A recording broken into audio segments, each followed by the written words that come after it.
जम्मू कश्मीर में हुए आतंकी हमले के बाद भारत और पाकिस्तान के बीच तनाव बढ़ गया है और दुनिया में तनाव बढ़ गया है। लेकिन भारत और पाकिस्तान के बीच तनाव के बीच भारत के दोस्त यानी रूस ने ऐसा कर दिखाया है कि भारत ही नहीं बल्कि पूरी दुनिया हैरान है। दरअसल रूस ने चौंकाने वाला कदम उठाते हुए चीन को बेहद शक्तिशाली S-400 air defence missile system दिया है। स्थानीय न्यूज पोर्टल ABN24 से यह जानकारी सामने आई है कि रूसी S-400 tramp air defence system को अपनी श्रेणी में दुनिया के सबसे बेहतरीन सिस्टम में से एक माना जाता है। दरअसल चीन ने 2024 में कई S-400 ट्रैम्प्स की खरीद के लिए रूस के साथ एक समझौते पर हस्ताक्षर किए थे। ABN24 की रिपोर्ट में कहा गया है कि इस डील ने दुनिया का ध्यान अपनी ओर खींचा है और इसे चीनी रूस गठजोड़ का अहम प्रतीक माना गया है। इसे चीन द्वारा अपनी राष्ट्रीय वायु रक्षा क्षमताओं को मजबूत करने के लिए एक महत्वपूर्ण कदम के रूप में देखा जा रहा है। आश्चर्य की बात यह है कि रूस ने चीन को यह वायु रक्षा प्रणाली मिसाइल ऐसे समय में आपूर्ति की जब भारत और फ्रांस ने सोमवार को भारतीय नौसेना के लिए एक समझौते पर हस्ताक्षर किए। रूस ने एक चौंकाने वाला कदम उठाते हुए चीन को अत्याधुनिक S-400 वायु रक्षा मिसाइल प्रणाली की आपूर्ति की है। स्थानीय समाचार पोर्टल ABN24 की तरफ से यह जानकारी निकलकर बाहर आई है कि रूसी S-400 ट्रायम्फ वायु रक्षा प्रणाली को अपनी श्रेणी में दुनिया की सर्वश्रेष्ठ प्रणालियों के तौर पर देखा जाता है। रूस ने कथित तौर पर चीन को S-400 का एक सामान्य वर्जन प्रदान किया है जिसमें कई एडवांस तकनीकी सुविधाएं जानबूझकर बंद कर दी गई हैं। जानिए फीचर्स। रूस की S-400 ट्रायम्फ मिसाइल प्रणाली को दुनिया की सबसे एडवांस वायु रक्षा प्रणालियों में से एक माना जाता है। भारत के बाद अब चीन भी इस प्रणाली को हासिल कर चुकी है। लेकिन यहाँ एक दिलचस्प बात सामने आई है। दरअसल रूस ने चीन को जो S-400 मिसाइलें सप्लाई की हैं, उनमें कुछ चौंकाने वाले पहलू शामिल किए जाने की खबर है। एक हालिया रिपोर्ट के अनुसार रूस ने चीन को दी गई इन प्रणालियों में जानबूझकर कुछ एडवांस सुविधाओं को सीमित या अक्षम कर दिया है, जिससे बीजिंग कथित तौर पर हैरान और निराश है। रूसी रक्षा सूत्रों की माने तो सभी एक्सपोर्ट की जाने वाली हथियार प्रणालियों को E इंडेक्स के साथ चिह्नित किया जाता है और इनमें सीमित क्षमताएं होती हैं। उन देशों के लिए जो रूस के संभावित प्रतिद्वंद्वी नहीं हैं, उनको दिए जाने वाले हथियारों की क्षमताएं भिन्न हो सकती हैं। उदाहरण के लिए भारत रूस का प्रतिद्वंद्वी नहीं बल्कि विश्वसनीय साझेदार है। इस लिहाज से भारत को मिलने वाले हथियार चीन को मिलने वाले हथियारों से बेहतर हो सकते हैं। यह खुलासा इस बात की ओर इशारा करता है कि रूस ने जानबूझकर चीन को कम शक्तिशाली वर्जन प्रदान किया ताकि वह इस तकनीक का दुरुपयोग या रिवर्स इंजीनियरिंग न कर सके। चीनी सैन्य विशेषज्ञों ने इस खुलासे पर आश्चर्य और निराशा व्यक्त की है। बीजिंग ने इन प्रणालियों को अपनी राष्ट्रीय वायु रक्षा प्रणाली का मुख्य आधार बनाने की योजना बनाई थी। चीनी पत्रकारों का कहना है कि रूस का यह कदम न केवल तकनीकी रहस्यों की रक्षा के लिए है, बल्कि यह भी सुनिश्चित करता है कि चीनी सेना रूसी सेना के साथ प्रतिस्पर्धा न कर सके। कुछ विश्लेषकों का मानना है कि रूस का यह निर्णय दोनों देशों के बीच बढ़ते अविश्वास को दर्शाता है, खासकर तब जब चीन ने अतीत में रूसी हथियारों की नकल करने की कोशिश की है।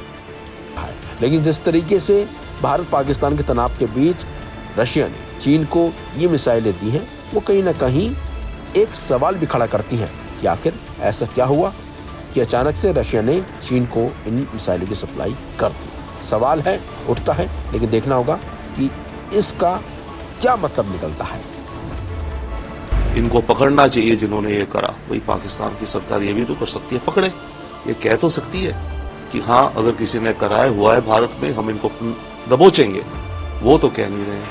तो चाइना एक अपना मिडिल पाथ चल रहा है, पर चाइना ने भारत के ऊपर एक बहुत बड़ा इकोनॉमिक हिट करवाया है या हुआ है उसके बिहाफ पे पाकिस्तान से।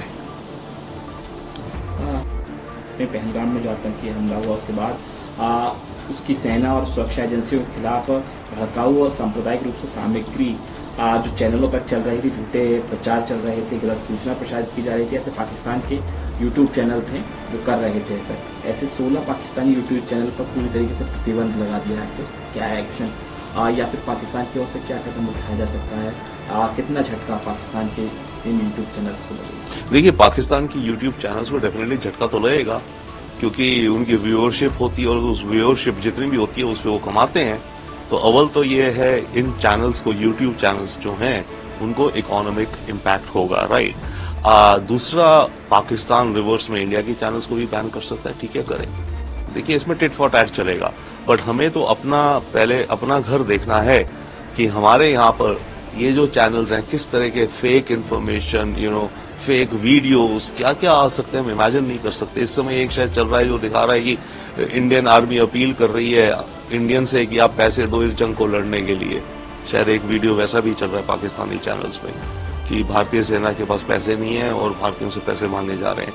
तो इस तरह के खतरनाक प्रोपेगेंडा, भाई जिसको पूरा अंदाजा ना हो, बहुत ही खतरनाक हो सकते हैं हमारे देश के अंदर, तो उसको रोकना एब्सोल्युटली अनिवार्य है।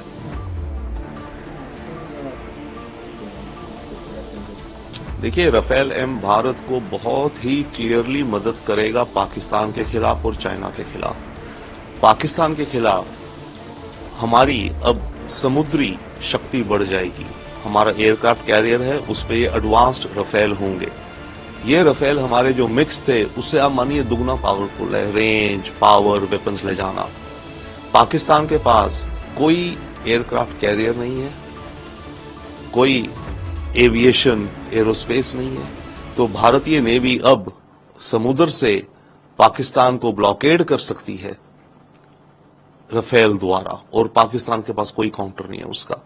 दूसरा, उधर चाइना की तरफ, यस, चाइना के एयरक्राफ्ट कैरियर हैं और उनमें उनके अपने एयरक्राफ्ट हैं J-15, परंतु वो जो एयरक्राफ्ट है वो भारी है, वो लंबा नहीं उड़ सकता इतना। राफेल करीब 10 टन का है और चाइना का जो एयरक्राफ्ट है मैरीटाइम वो करीब 15 टन का है। तो राफेल तेजी से और दूर से इसका रडार पकड़ सकता है। तो चाइना का जो एयरक्राफ्ट कैरियर की कैपेबिलिटी है उसके निस्बत हमारे राफेल की ज्यादा है। तो जब तक उनका वो J-15 उड़ेगा या जैसे उड़ रहा होगा, हमारा राफेल दूर से उसको भांप कर उसको उड़ा देगा। तो फर्स्ट स्ट्राइक कैपेबिलिटी आ गई है हमारे पास, ये बहुत बड़ी बात है। सर लगातार देखा जा रहा है कुछ जिलों के विपरीत क्षेत्रों में निरंतर रेखा के पास हथियारों से गोलीबारी की, और ये कंटिन्यू की जा रही है गोलीबारी LOC पर।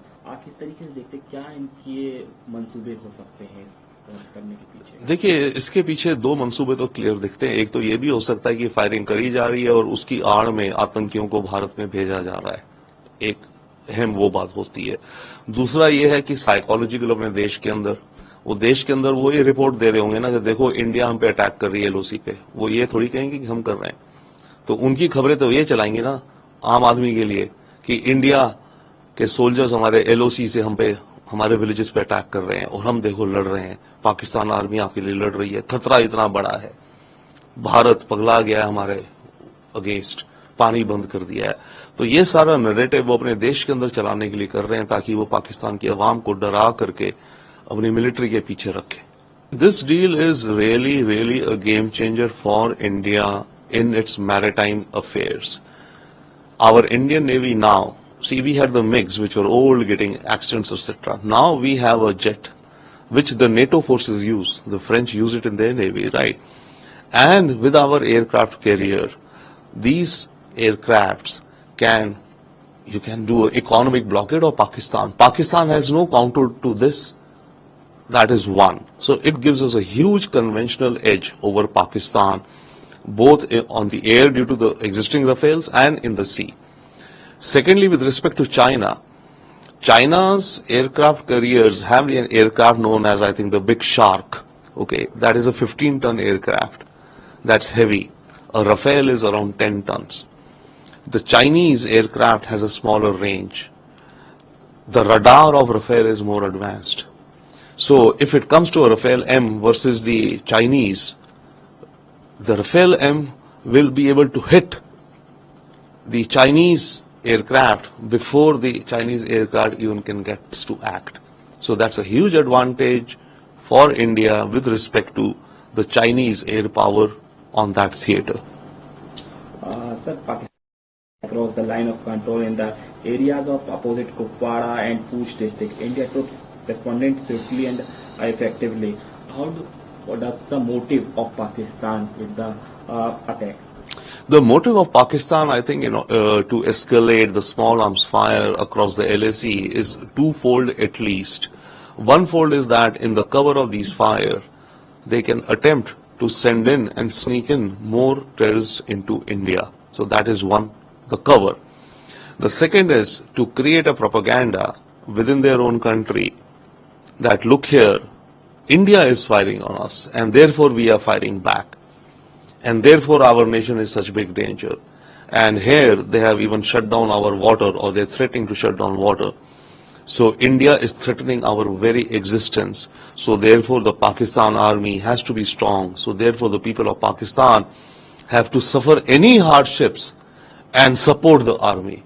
So it's in order to create a psychological basis.